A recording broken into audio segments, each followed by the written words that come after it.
Bienvenue sur le plateau de Ce soir ou jamais. Commençons tout de suite par le cap symbolique des 3 millions de chômeurs qui vient d'être franchi en France. Pour la seconde fois, c'était déjà arrivé entre 1993 et 1999. On ne peut pas dire que ce soit une spécialité française, c'est-à-dire quand on voit aujourd'hui la plupart des pays développés, ce sont des pays qui ont tous à la fois trop de dettes publiques et puis évidemment trop de chômeurs. On ne peut pas avoir un grand choc déflationniste comme on a eu en 2008 sans avoir du chômage. Là où on a quand même une exception française, c'est je crois ce qui a été très bien montré dans ce document, c'est-à-dire que chez nous, nous avons 10% de chômeurs depuis pratiquement maintenant 25 ans. Daniel Cohen, c'est une spécificité française Alors, à l'heure où on parle aujourd'hui, certainement pas. Nicolas Bavray le rappelait. Quand on regarde les statistiques américaines aujourd'hui, le taux de chômage est à 8%, donc il est en apparence inférieur au nôtre, mais parce qu'il y a eu beaucoup de travailleurs découragés qui ne se présentent même plus sur le marché de l'emploi, sachant que les allocations sont très faibles aux États-Unis, ça vaut même pas la peine de s'enregistrer. Si on corrigeait par cet effet, il faudrait le corriger aussi en France, on serait à 11,5% aux États-Unis. Donc il y a, au moment où on parle aujourd'hui, une crise majeure. Quand on regarde la courbe du chômage, alors c'est vrai qu'elle est à un plateau très élevé en France relativement à ce qu'elle a pu être dans les années 60. En 75, c'était encore un taux de chômage de 3,5%. Donc ça fait rêver, alors qu'on était déjà dans la première crise pétrolière. Mais tout de même, on voit que le chômage a tendance à baisser quand la croissance économique est là. Paul Jorion ? Oui, je ne crois pas que ce soit comme ça qu'il faut envisager des problèmes. Le travail disparaît. Le travail s'en va. Et c'est une chose qu'on a voulu. Moi, j'ai vécu dans les années 50, on expliquait ce que serait l'an 2000. On ne travaillerait plus, on a été remplacé par des robots, on serait remplacé par des machines. On ira à la pêche avec ses enfants et ses petits-enfants. C'est ça qu'on voulait. Pourquoi ? Parce qu'il y avait du travail extrêmement monotone, il y avait du travail extrêmement dangereux. C'était un travail qui épuisait les gens, qui faisait qu'ils devaient s'arrêter de travailler à 40 ans, à 50 ans. On a voulu ça. François Asselineau. Je me demande un peu où je suis tombé en fait. C'est vrai ? On parle utopie, 19e siècle, 18e siècle. C'est une émission culturelle. Oui, je signale que depuis le début de cette émission, la France a statistiquement perdu à peu près 12 emplois, que nous perdons 800 emplois par jour, que nous perdons une usine par jour. Je me rappelle avoir débattu avec M. Bavray le 15 octobre 2008 sur Radio Notre-Dame. C'était il y a 4 ans, il me disait déjà les mêmes choses.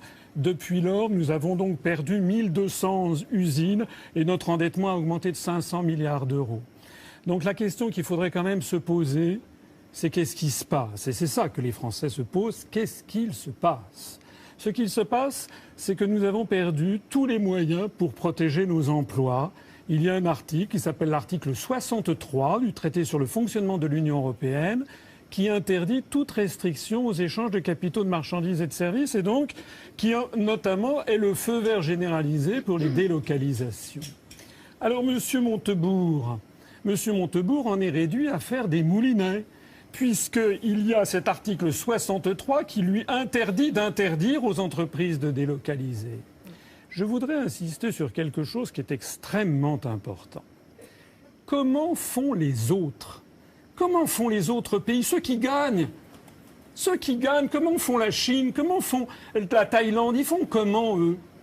Eh bien tout simplement, ils ont des ouvertures sur l'étranger qui sont asymétriques. Que les pays qui gagnent n'ont pas accepté les mêmes conditions de concurrence totalement déloyale dans laquelle sont plongés les pays de l'Europe du fait des traités européens et notamment, j'insiste, l'article 63 du traité sur le fonctionnement de l'Union européenne. Il y en a bien d'autres.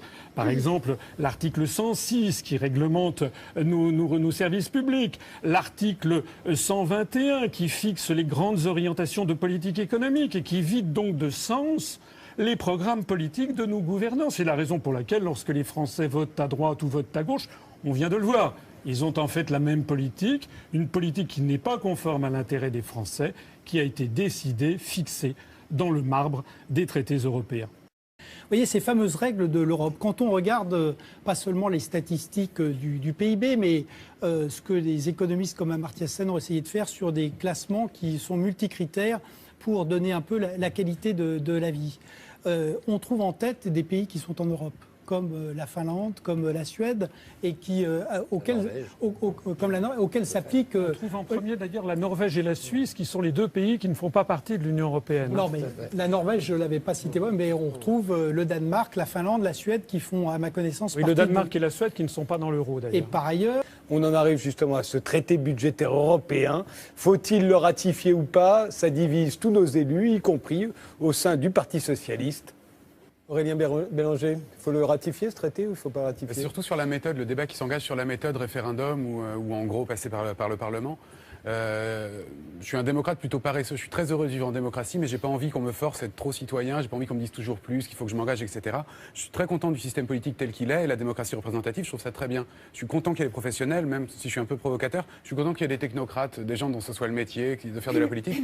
Et j'aime pas ce discours un peu dominant souvent où on a l'impression que être démocrate, ça se gagne, on a des sortes d'échelons pour devenir super citoyen, etc. Je suis content d'un point de vue structurel et vraiment constitutionnel de la façon dont c'est fait aujourd'hui. Vous revendiquez le droit de ne pas vous sentir concerné, éventuellement? Exactement, oui. Oui, François. Quand on ne s'intéresse pas à la politique, la politique s'intéresse à vous, figurez-vous. Parce que tout ceci est quand même extraordinaire. D'abord, c'est une tempête dans un verre d'eau, puisqu'en réalité, la plupart des décisions du TSCG ont déjà été actées d'un point de vue technique parce que l'on appelle le two-pack et le six-pack ont été adoptés au Parlement européen. De toute façon, il s'agit d'un dessaisissement des parlements nationaux et des démocraties. Le pire, c'est que tout ceci va mener à la catastrophe. Je voudrais faire quelque chose d'un peu simple, peut-être pour les téléspectateurs qui ne comprennent pas très bien comment ça se passe. On nous dit, voilà, l'État est en déficit, donc il faut diminuer les dépenses, il faut avoir un équilibre budgétaire. Très bien. On compare ça à un ménage de salariés. Effectivement, si vous avez un ménage de salariés, le mari et la femme qui gagnent, mettons, 5 000 € par mois, et s'ils dépensent 6 000 €, ils vont être en déficit et ils vont avoir un découvert auprès de leur banque. Il leur suffira de dépenser moins pour revenir à l'équilibre. Mais un État, ça ne fonctionne pas comme ça. Parce que ce qui fait les ressources d'un État, c'est l'impôt sur le revenu, l'impôt sur les sociétés, la TVA et la taxe sur les produits pétroliers, en gros, qui dépendent de l'activité économique. Est-ce que vous vous rappelez qu'il y a 17 ans, en 1995, le plan Juppé avait déjà dit moins 8% sur le budget de tous les ministères? Je le sais d'autant plus que j'étais directeur de cabinet à cette époque. Ça fait au moins 17 ans que tous les gouvernements, les uns après les autres, taillent dans les dépenses budgétaires. Et le résultat, c'est quoi? Le résultat, c'est qu'on n'a jamais eu autant de déficit et que la dette ne fait que s'accroître. Je rappelle que M. Sarkozy, que M. Baveret a soutenu, s'était fait élire sur le thème qu'il allait faire diminuer l'endettement public. Il laisse 600 milliards d'euros supplémentaires d'endettement. Donc le véritable problème, c'est que ce TSCG est une absurdité. Poser par un traité l'idée qu'un État ne va plus faire de déficit, c'est à peu près aussi crédible que s'il y avait une loi qui imposait à Météo France de dire qu'il ne pleuvra plus. Ça n'est pas uniquement du fait de la décision des politiques, ça résulte aussi du phénomène économique, de la croissance qui ne se décrète pas. Je voudrais insister sur autre chose, si vous me le permettez. Tous les pays de l'Union européenne, du moins de la zone euro, parce que ceux qui ne sont pas dans l'euro, ça fait partie aussi de ce dont on ne parle jamais. La Suède se porte bien, le Danemark se porte bien, la Norvège et la Suisse se portent très bien. Ce sont donc spécifiquement les pays qui sont dans la zone euro qui se portent de plus en plus mal. Ça serait des pays qui ne sont pas dans la zone euro, qui ne se portent pas très bien, comme l'Angleterre. Oui, mais l'Angleterre a fait un choix que, d'ailleurs, M. Baveret applaudit ça, qui était le choix du tout financier. La City représente à peu près 25% du PIB de l'Angleterre, qui n'a plus d'industrie. D'ailleurs, il paraît que c'est notre modèle à suivre. Plus d'industrie et plus d'agriculture. Bon, je dis simplement que dans la mesure où tous les pays de la zone euro ont des politiques ultra-récessives, nous allons avoir une récession qui va continuer de grimper, nous allons avoir une montée, je ne m'en réjouis pas, de la pauvreté, je l'ai déjà souligné, nous allons vers des années de plus en plus difficiles et une explosion sociale généralisée au niveau du continent. Est-ce que c'est cela, Daniel Cohen, est-ce que c'est cela que vous voulez? Alors, est-ce que c'est le traité de l'austérité, d'après vous, Daniel Cohen? François Asselineau, vous demandez toujours, est-ce que vous voulez ça? Vous entendez ces images-là? Bien sûr que non, et il est clair qu'aujourd'hui, c'est une crise de l'Europe Et c'est une crise de l'Europe d'autant plus tragique, je crois, qu'on est en effet en train de répéter toutes les erreurs, analysées comme erreurs aujourd'hui, qui avaient été commises dans les années 30.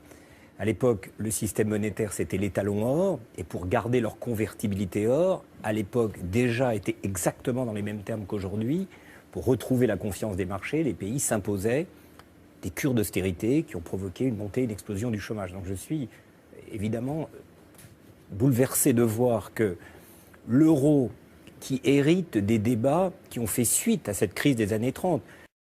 C'est mon Dernier mot inquiétude. sur ce sujet, François Asselineau et Sophie Vanish. Oui, Frédéric, qu'est-ce que vous pensez si vous êtes malade, vous allez voir un médecin et puis votre maladie s'aggrave et à chaque fois que vous allez voir le médecin, il vous dit « Ah ben je me suis trompé dans l'ordonnance précédente, il faut que j'en fasse une autre ».